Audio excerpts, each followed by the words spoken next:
morning mga ka-charming. So for today's videos,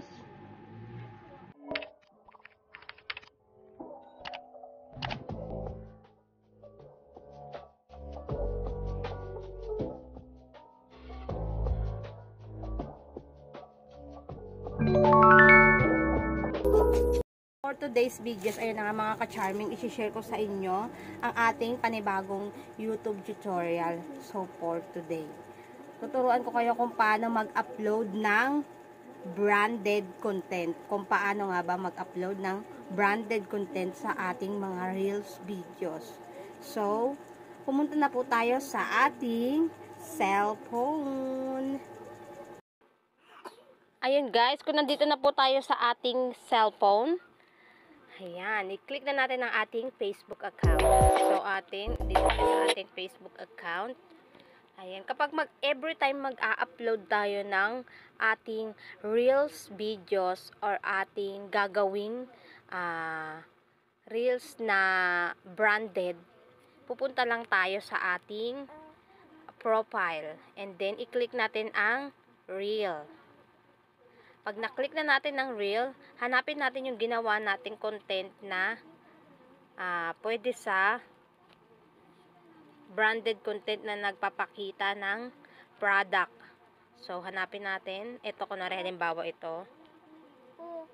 Ayan. Guys, may share lang ako sa inyong isang product na makakatulong sa inyo, lalo na sa naghahanap ng pain reliever or sa mga may nararamdaman dyan ng pag na-stress kayo, medyo masakit yung ating ulo, pag sinisipon tayo or mahuhulog sa pagtrangkaso. Syempre, kailangan natin ng pain reliever na makakatanggal kahit pansamantala ng atin at makaka-relieve ng ating mga pagod. Ito ang ating Tolak Angin. Tolak Angin is essential oil roll-on. So, si Tolak Angin ay napakabango. Kumbaga, siya, mentol na bango, nakakatanggal ng mga stress. Pwede natin yung ilagay sa ating mga ulo. And gusto ko siyang inaamoy, guys. So, sa mga gusto ng Tolak Angin, siguro naglalaro siya sa 90 pesos to 100 plus ang price nito sa mga leading supermarket o mga butika. So, ano pong inaantay nyo? Bumili na kayo ng Tolak Angin. So, halimbawa nga guys, ayan ang ating i-upload. I-describe lang natin siya dito. Kunwari halimbawa, Tolak Angin essential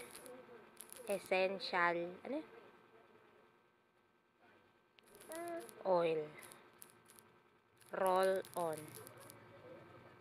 get yours now. Halimbawa, ayan ang branded content natin. Syempre, using hashtag.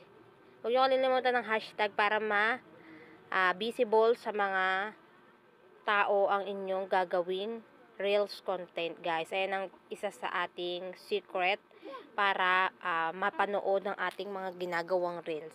So, kapag ganyan, may makikita kayo, scroll nyo lang down and makikita nyo itong Tag Business Partner. So, Tag Business Partner ay yung brand na pinopromote mo o ginawaan mo ng Reels, itatype mo dyan. So, ayun is Tolak Angin.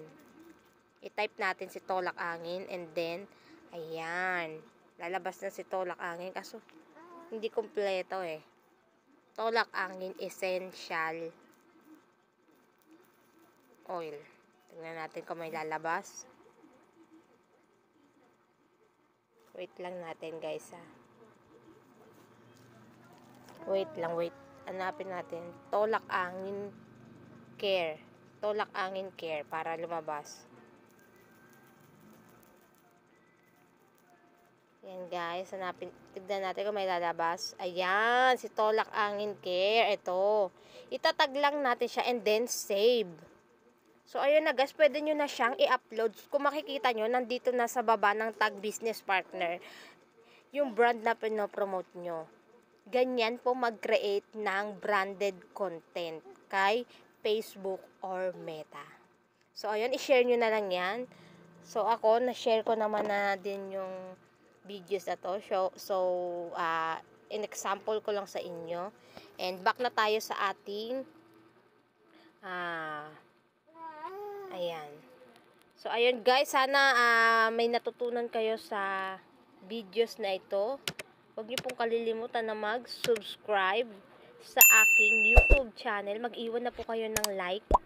Kung may pagkakataon kayong i-share. At syempre, kalembangin nyo na ang ating notification bell para updated kayo lagi every time na mag-a-upload tayo ng video tutorial and anything sa ating YouTube channel. Thank you!